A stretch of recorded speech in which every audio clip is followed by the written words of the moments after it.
Wait, Stanley thought to himself. Am I sure that the orders stopped coming in? How is that possible?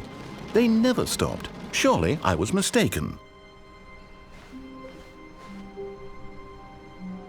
The good old bucket. Just Stanley and the bucket, off on another thrilling adventure together. Stanley clutched the bucket tightly to his chest. This was not the correct way to the meeting room, but Stanley had felt the bucket calling to him, telling him that the employee lounge was simply the place to be. And here it was. Had the bucket turned out to be correct? No, never mind. The bucket was wrong. Stanley took the door on his left to go back to the meeting room. And so the two of them detoured through the maintenance section and walked straight ahead to the opposite door.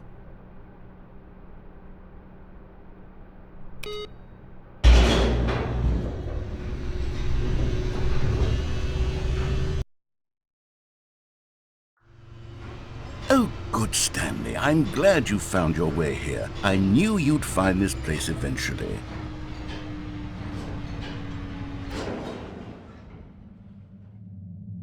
You see, your friends and I are concerned for you, Stanley. We've come together here because we care about you very much. It's this bucket you're carrying around everywhere. The bucket isn't even from the original Stanley Parable. It's just sequel content. We're the ones that matter, Stanley. Classic characters from the first game, like the Adventure Line and the Broom Closet. Because that's what fans want from a sequel. They want more of their favorite jokes, not this bucket that they've never seen before. Yes, I know I'm the one who gave you the bucket, but you're spending too much time with it. Don't you want another story involving the Adventure Line? We could make the Adventure Line go somewhere new. Yes, yes, that's what the fans want. Let's do it.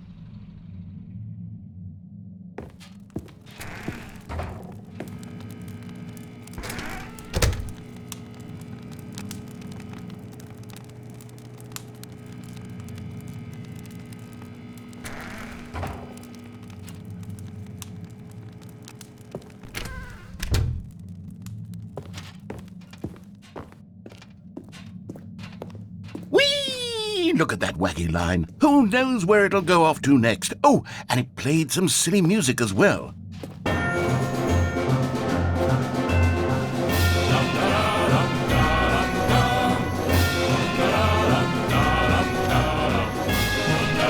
Now this is what the Stanley Parable is all about. Don't you remember all those great jokes from the original dialogue? Also, Stanley is addicted to drugs and hookers. Yes, it's as classic now as it was back then. Let's do it for the fans, Stanley. Let's give them more content exactly like this. But if we want to do that, you're going to have to give something up.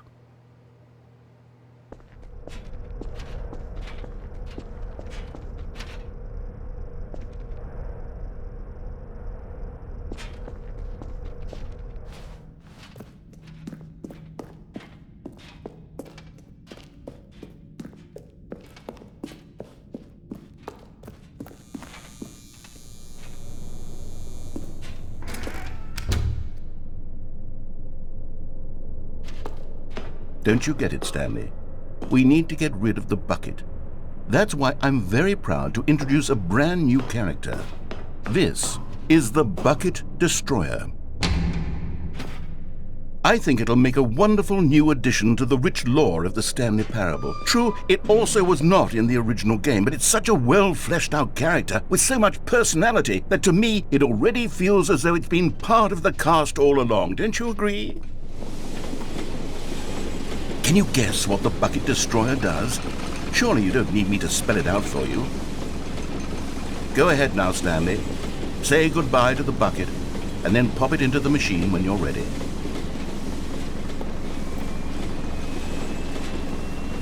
Now listen to me. It's crucial that you give it the bucket. I don't know what the Bucket Destroyer will do if it can't destroy your bucket. Destroying buckets is all it knows.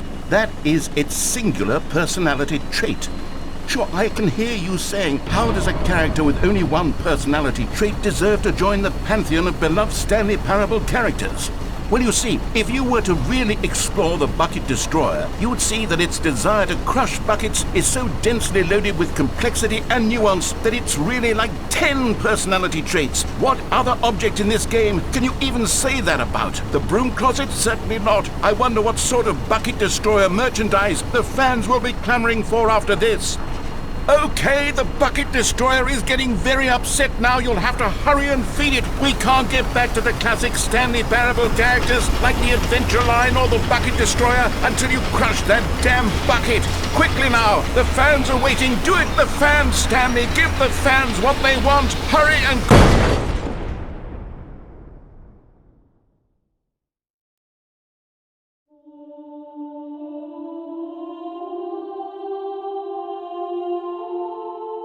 The bucket destroyer, my prized creation. You had so much potential. We were going to do such marvelous things with you, tell such spellbinding stories about you. All of it squandered now. Goodbye, new friend. For the moment in time that you were here, you were magnificent.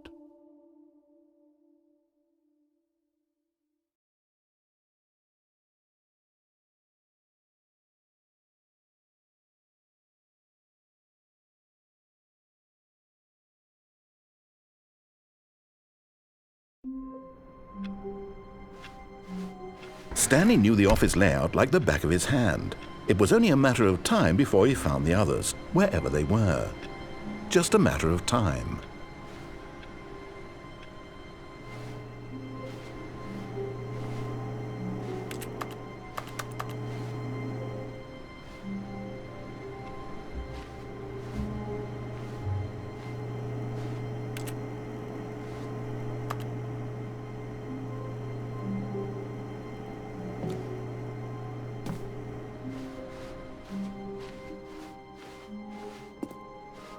Where are we going today? The bucket asked. Stanley just smiled.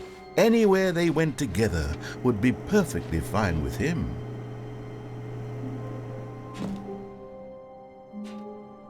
Yes, whispered the bucket into Stanley's ear. We've done it. We've escaped from that dull office and that pesky narrator. At last, out here in the white void, we are alone. Now, and for the first time, I can reveal to you my true self. The bucket began to tell Stanley of its life and its history, of the countless wars it witnessed, desecrating the land and lives of untold numbers of innocent humans, and the bucket's own complicity therein, of sadness and regret, and the many years it spent dwelling on the actions it might have taken to curb the madness and the decay, if only it had been stronger, of hope and redemption, and its crusade to uplift the stock of life for the common man, to manifest justice where none existed, and the bittersweet reality of time, to see one's dreams and wishes met halfway, meted out in parcels like charity, and abandoned as soon as the warm glow of inspiration begins to dim. The opportunities to do so much more. There was so much it could have done, perhaps, the bucket wondered to itself, perhaps if it had seen its own darkness with a clearer perception. This was way too much for Stanley. What are you talking about? He screamed. You're a bucket! To this, the bucket furrowed its brow. No, said the bucket. not since the evil wizard Gambhorata first ensnared me in his machinations as payback for the sacred amulet I stole from his treasured vaults. I was young back then and could not conceive the ramifications of— No! Stanley screamed even louder this time. This is stupid! You are a bucket! This is so stupid! Why are we even doing this? As Stanley screamed and screamed and screamed, the bucket revealed its true form, transforming into a mighty beast of untold power, its fangs glistening like—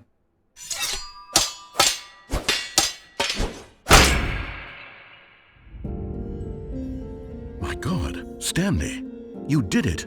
You saved us from the bucket. Thank God you already had all 12 emblems of sages and knew the incantations to summon their true power. Otherwise, we would have easily been overwhelmed by the bucket's power. I'm speechless. You've demonstrated such bravery here today. Come, let's restart the game, and we'll agree to never again go trifling with this bucket, nor the dark magic cast away inside of it.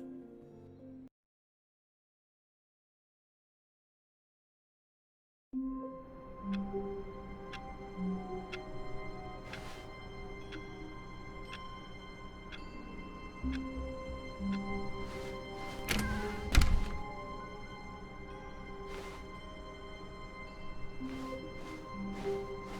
Stanley came to a set of 2 open doors, he entered the door on his left.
Coming to a staircase, Stanley walked upstairs to his boss's office.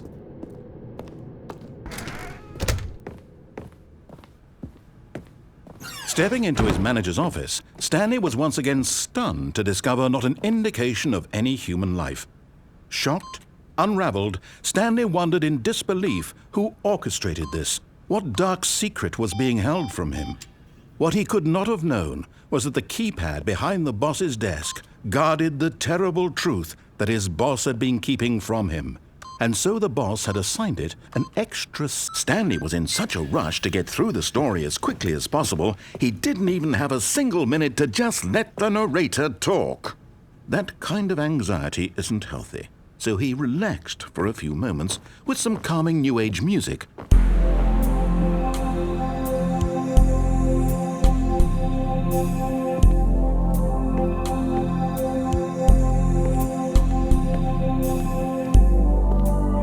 Feeling soothed and rejuvenated, Stanley calmly walked forward into the opened passageway.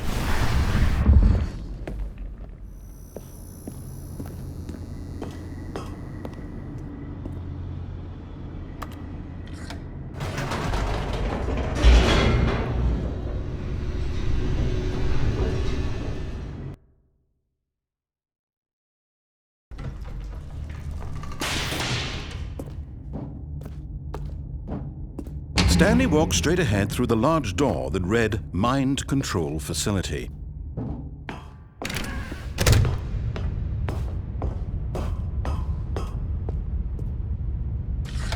The lights rose on an enormous room packed with television screens. What horrible secret did this place hold? Stanley thought to himself. Did he have the strength to find out?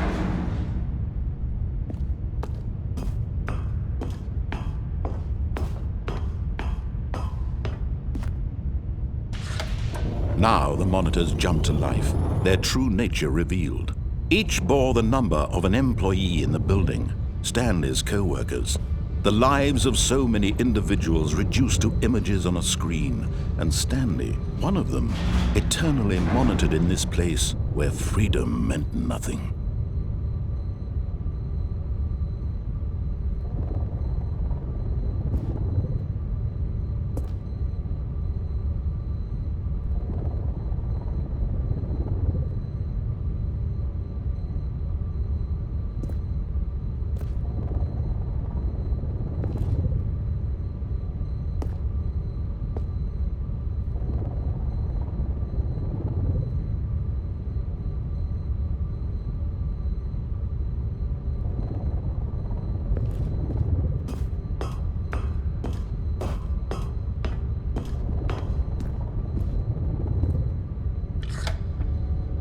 This mind control facility, it was too horrible to believe. It couldn't be true. Had Stanley really been under someone's control all this time? Was this the only reason he was happy with his boring job? That his emotions had been manipulated to accept it blindly? No, he refused to believe it. He couldn't accept it. His own life in someone else's control? Never! It was unthinkable, wasn't it? Was it even possible? Had he truly spent his entire life utterly blind to the world? But here was the proof, the heart of the operation. Controls labeled with emotions, happy or sad or content, walking, eating, working, all of it monitored and commanded from this very place. And as the cold reality of his past began to sink in, Stanley decided that this machinery would never again exert its terrible power over another human life. For he would dismantle the controls once and for all.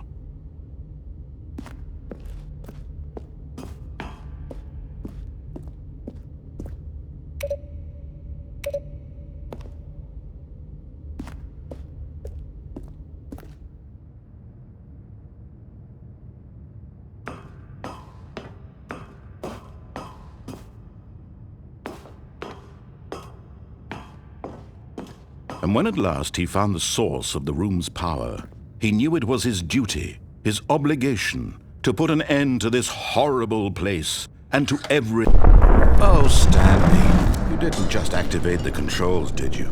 After they kept you enslaved all these years, you go and you try to take control of the machine for yourself. Is that what you wanted? Control?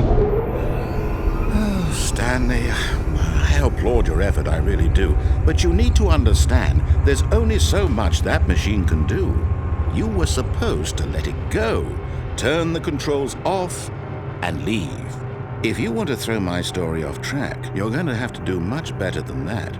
I'm afraid you don't have nearly the power you think you do. For example, and I believe you'll find this pertinent, Stanley suddenly realized he had just initiated the network's emergency detonation system. In the event that this machine is activated without proper DNA identification, nuclear detonators are said to explode, eliminating the entire complex. How long until detonation then? Let's say, 2 minutes. Now this is making things a little more fun, isn't it, Stanley? It's your time to shine. You are the star. It's your story now. Shape it to your heart's desires. Oh, this is much better than what I had in mind. What a shame we have so little time left to enjoy it. Mere moments until the bomb goes off. But what precious moments each one of them is. More time to talk about you, about me, where we're going, what all this means. I barely know where to start. What's that? You'd like to know where your co-workers are? A moment of solace before you're obliterated? All right, I'm in a good mood. You're going to die anyway. I'll tell you exactly what happened to them. I erased them. I turned off the machine. I set you free. Of course, that was merely in this instance of the story. Sometimes when I tell it, I simply let you sit there in your office forever, pushing buttons endlessly and then dying alone. Other times, I let the office sink into the ground, swallowing everyone inside, or I let it burn to a crisp. I have to say this, though, this version of events has been rather amusing. Watching you try to make sense of everything and take back the control wrested away from you, it's quite rich. I almost hate to see it go. But I'm sure whatever I come up with on the next go-around will be even better. My goodness, only 34 seconds left. But I'm enjoying this so much. You know what? To hell with it. I'm going to put some extra time on the clock, why not? These are precious additional seconds, Stanley. Time doesn't grow on trees. Oh dear me, what's the matter, Stanley? Is it that you have no idea where you're going or what you're supposed to be doing right now? Or did you just assume when you saw that timer that something in this room was capable of turning it off? I mean, look at you. Running from button to button, screen to screen, clicking on every little thing in this room. These numbered buttons, no, these colored ones, or maybe this big red button, or this door. Everything, anything, something here will save me. Why would you think that, Stanley? That this video game can be beaten? Won? Solved? Do you have any idea what your purpose in this place is? Stanley, you're in for quite a disappointment. But here's a spoiler for you. That timer isn't a catalyst to keep the action moving along. It's just seconds ticking away to your death. You're only still playing instead of watching a cutscene because I want to watch you for every moment that you're powerless, to see you made humble. This is not a challenge, it's a tragedy. You wanted to control this world, that's fine. But I'm going to destroy it first, so you can't. Take a look at the clock, Stanley. That's 30 seconds you have left to struggle. 30 seconds until a big boom and then nothing. No ending here, just you being blown to pieces. Will you cling desperately to your frail life, or will you let it go peacefully? Another choice. Make it count, or don't. It's all the same to me, all a part of the joke. And believe me, I will be laughing at every second of your inevitable life from the moment we fade in until the moment I say, happily ever after.